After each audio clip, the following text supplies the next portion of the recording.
Hola a todos, a todas las personas que nos acompañan en estas jornadas anuales que trae la Asociación Venezolana de Psicoterapia, AVEPSI. Un encuentro que es en memoria al doctor Tomás Godoy y un encuentro importante para poder reflexionar y poder hablar del impacto emocional que ha traído el COVID y la pandemia y la pospandemia a nuestro quehacer, la psicoterapia. Yo creo que ya tenemos un tiempo para poder reflexionar y empezar a intentar digerir lo que el COVID ha dejado en nosotros y en las sociedades, ¿no? Le quiero agradecer a Bepsi el haber aceptado mi propuesta para participar en esta mesa de duelo, sufrimiento y transformación, y voy a hacer una lectura del material y espero en el espacio de preguntas y respuestas poder amplificar todas sus inquietudes. El trabajo lo titulé Quizás trazos y trozos, muerte, duelos y rituales, ¿no? Un poco para danzar en sintonía a estas palabras y para poder empezar a hilar algo que pueda salir entre las pérdidas que hemos suscitado, entre la muerte que está tan presente y entre estos rituales que parece que poco a poco con esto de la virtualidad vamos perdiendo.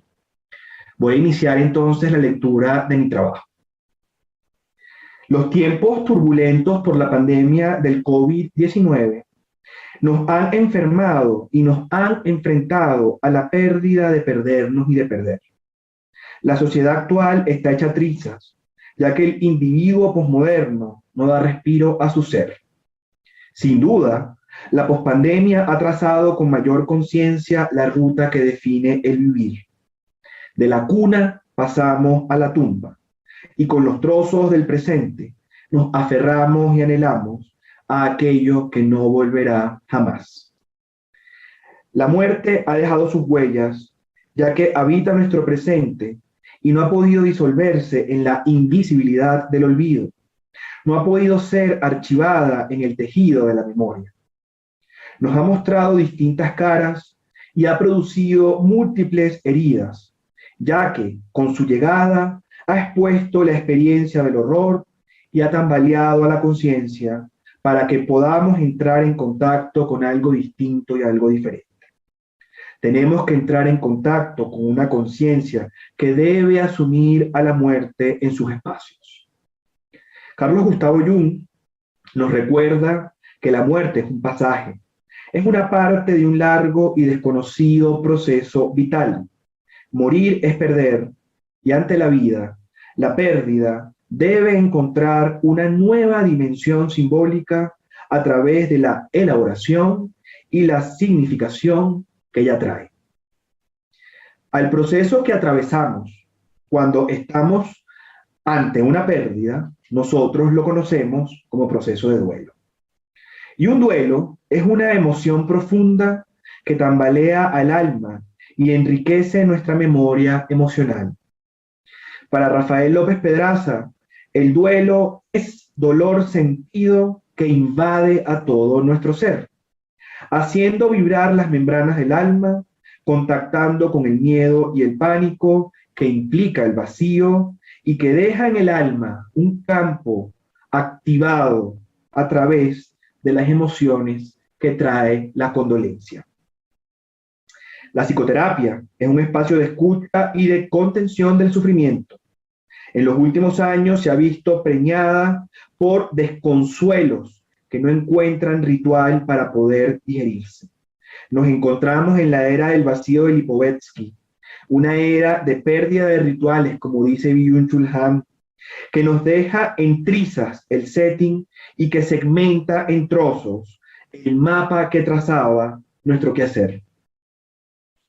Las pérdidas que ha dejado la pandemia del COVID-19 exhiben una parálisis de lo psíquico, y cuando la psique no logra dar respuesta a los acontecimientos históricos, la psique entra en regresión. La omnipotencia titánica en la que nos hemos sumergidos, y hago referencia a las múltiples horas de conexión que usamos a través de la plataforma de Zoom, nos ha colocado ante la estética de la supervivencia. Para no atravesar mi muerte y para no contactar con la muerte de la alteridad. La soledad ha implicado los múltiples confinamientos, han lacerado y violentado a Eros, esa fuerza de vinculación y de unión que produce esa hermosa dupla que es yo y no yo. Coexistimos con los otros en la virtualidad para poder superar la soledad. En una sesión de psicoterapia en tiempos de confinamiento, Irene, una mujer de 45 años de edad, soltera, sin hijos, inmigrante venezolana, caraqueña, residenciada en la ciudad de Quito, me comenta lo siguiente, y cito: han sido días difíciles. Le tengo que agradecer a Cheo Pardo las rumbas que hace por su cuenta de Instagram. Gracias a ese espacio, entro en una dimensión para danzar con la música y para conocer desconocidos. En el chat nos empezamos a escribir frases para darnos ánimo y para poder aguantar otra noche pesada, otra noche de soledad, otra noche en casa. Fin de la cita. Aquello que inició en la red social de Instagram con el fin de entretener y de conectar con un público confinado, es decir, con individuos que están encerrados en sus soledades, terminó por convertirse en un fenómeno virtual matizado de un DJ que ha intentado pausar la soledad de miles de personas en cuarentena.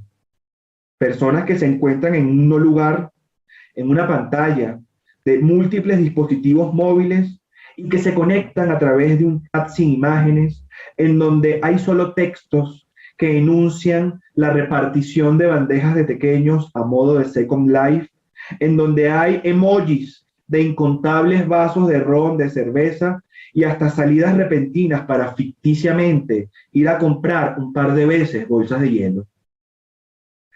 Semana tras semana, viernes y sábado, las convocatorias ocurren con el ingenio de las personas que se encargan de crear estas situaciones como que si en la realidad se encontraran bailando, todos en un espacio inexistente en donde se reúnen amigos, familiares y otros tantos desconocidos.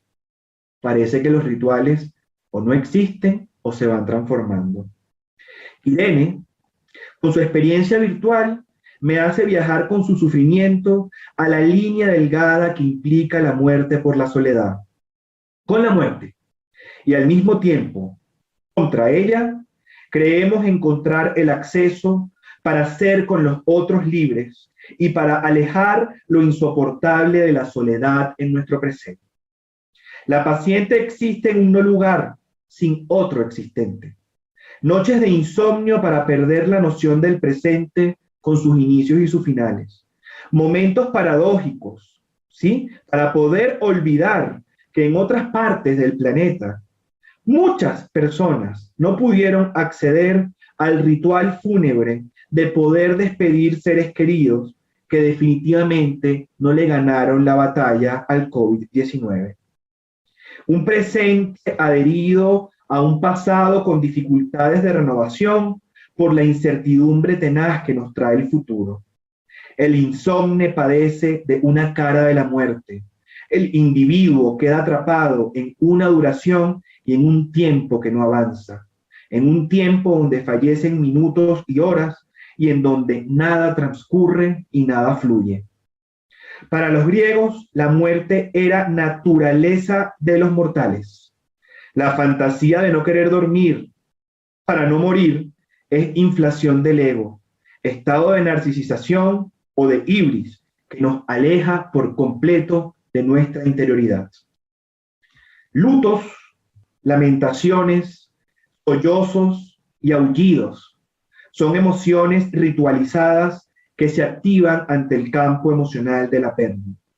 El mundo posmoderno nos ha alejado de los rituales y ha suavizado ese transitar del duelo. Ya obviamente no nos damos golpes de pecho, ni mucho menos nos jalamos los cabellos.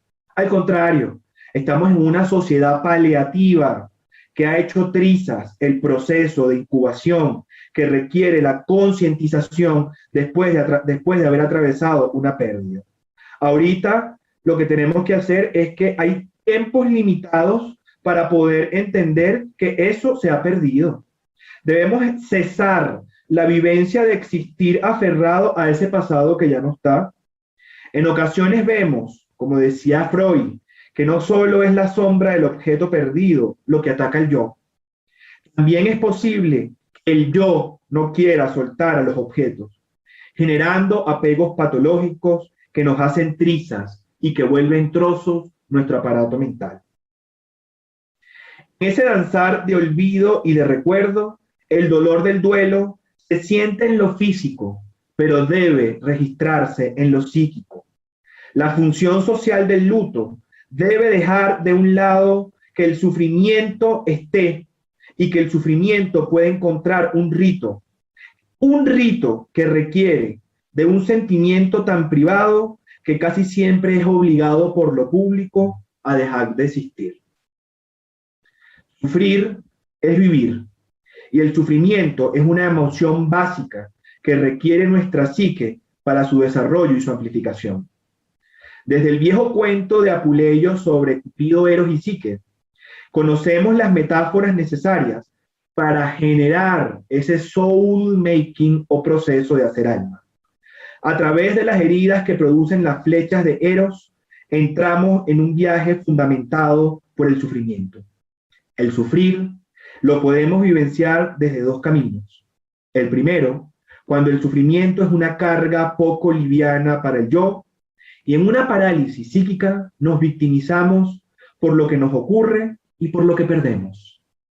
La segunda vía que podemos transitar ante el sufrir es aquella matizada por la función de la psique sufrida, es decir, de una psique que le da paso y espacio al sufrimiento para que habite en ella y para construir el cuerpo psíquico que los roces de la vida y que las circunstancias otorgan a nuestra propia condición humana. Sufrir desde el yo es enfermar al cuerpo, es transitar por lo psicosomático, mas cuando el sufrimiento es tomada por nuestra psique, la emoción del sufrir le pertenece a lo psíquico y alimenta al individuo doliente a amplificar su conciencia y a estar en consonancia con su destino, con las moiras y con la individuación que le toca construir. En el espacio sagrado de nuestra interioridad podremos dialogar con la infinitud de nuestro self. Nacimiento y muerte llegan al mundo el mismo instante. La pandemia nos ha dejado la dolorosa lección de ritos iniciáticos, la dolorosa lección de que la muerte es una presencia constante.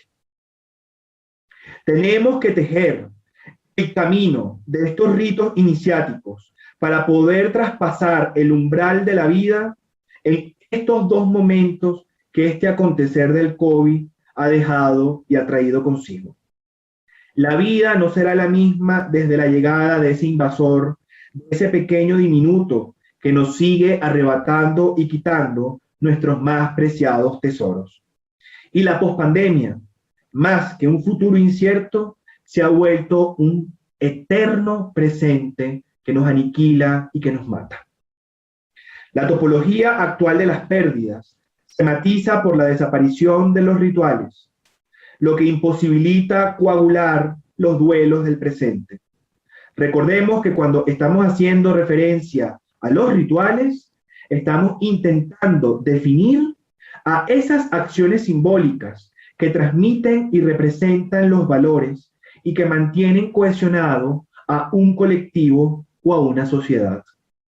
La potencia del ritual es que nos comunica, es que genera un colectivo, pero la potencia del ritual es que se hace en acciones que no requiere de comunicación. Los tiempos titánicos post-COVID, paradójicamente, nos mantienen en un estado de hiperconexión, de hipercomunicación, pero lamentablemente hemos perdido nuestras colectividades, nuestros grupos y nuestras comunidades. Ana es una mujer de 35 años, inmigrante en la ciudad de Quito desde hace 6 años, está casada con Mauricio y hace medio año perdió a su padre en Maracay. por los estragos que genera el cáncer en un individuo de la tercera edad. Está presa por la imposibilidad de acceder a su país de origen, ya que no cuenta con documentación vigente y porque no existe ofertas de vuelo o posibilidades para poder viajar. Ana debe despedirse desde la distancia sin comunidad. Está hecha triza, con el corazón en trozos. No puede reconocerse ante la dolorosa pérdida de su padre. En exilio, mi paciente no alcanzó a conversar con su papá sobre los proyectos y sobre la compra y adquisición de una casa para poder instalar su hogar en la ciudad donde hace vida desde hace ya un rato. En exilio Ana, pero en exilio también la energía de la diosa Hestia, diosa del hogar, del fuego y del centro del alma.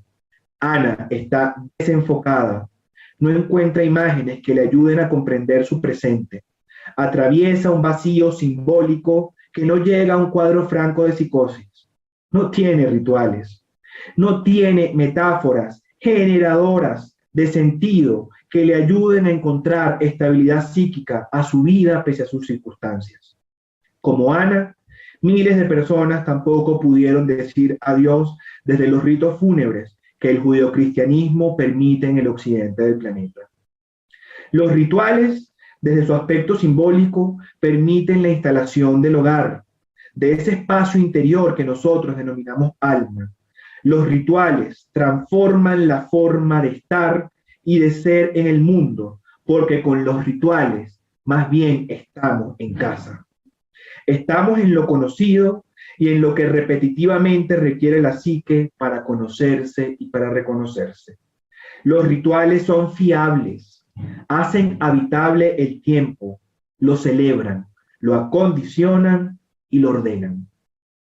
En la posmodernidad, el tiempo está falta de cuerpo, ha perdido solidez y se ha vuelto líquido, como diría Bauman. Se desintegra en un presente puntual que nos disgusta, nos atemoriza y mortifica. Lo que se precipita sin interrupción ni asidero no puede ser habitable y genera en el individuo una inestabilidad que puede llevar a locura y a muerte. El desasosiego al que nos ubica esta falta de rituales nos aleja de la cortesía y del prójimo. Ya no solo son los tiempos líquidos con los que debemos lidiar, ahora también es la muerte del prójimo y de la alteridad, la realidad tan dolorosa que se hace presente. Sin el ritual me pregunto, ¿cómo se mantiene entonces el trato entre los individuos y las personas? Me pregunto, ¿cómo construir el poder de la conversación y defender el alivio que ella trae en esta era digital? La psicoterapia, como espacio de reflexión y de escucha, también está siendo troceada por la sociedad narcisista y el extremo individualismo del sujeto posmoderno. Sería importante que como terapeutas intentáramos ver con empatía lo que ocurre a nuestro alrededor. Desde nuestra silla, poder observar con benevolencia la soledad de nuestros consultantes y la nuestra propia. En introspección genuina, pudiésemos invitar al consultorio a una segunda silla para poder remendar los trazos que ha dejado estos tiempos turbulentos en los vínculos familiares, en la pareja, en el romance y en ese vínculo de fraternidad y amistad que todos tenemos. También pudiésemos ampliar el espacio analítico y terapéutico para traer ahora una tercera silla y en ella sentar a la comunidad, a la escuela y a las universidades y espacios laborales para hilar finamente con sutura las trizas que han dejado los múltiples confinamientos. Acercar a ese prójimo distante para poder así aliviar la inflación que esta distancia ha producido. Demos paso entonces a la incubación que la psicoterapia requiere. Intentemos surcir lo desmembrado. En nuestro rol, remendemos los zapatos rotos del que toca nuestra puerta, en el marco de nuestros límites y a pesar de los límites. Tenemos que ser responsables de lo que podemos asumir, pese a nuestro trágico presente. Quizás los tiempos post-COVID nos ponen a nosotros como terapeutas ante una deuda y una demanda muy fuerte. Los otros necesitan de cosas, los otros necesitan de nuestros afectos y de nuestro rol, ¿sí? Quizás esas cargas o esas deudas morales, éticas y estéticas son las necesarias para poder mantener el ritual de la psicoterapia. Un ritual en donde exista un tiempo psíquico, un tiempo emocional, donde el sufrimiento, pese a sus trozos, pueda encontrar trazos para crear individuos sólidos con un cuerpo psíquico que aguante los tiempos líquidos y de incertidumbre que aún estamos atravesando como humanidad. Muchísimas gracias.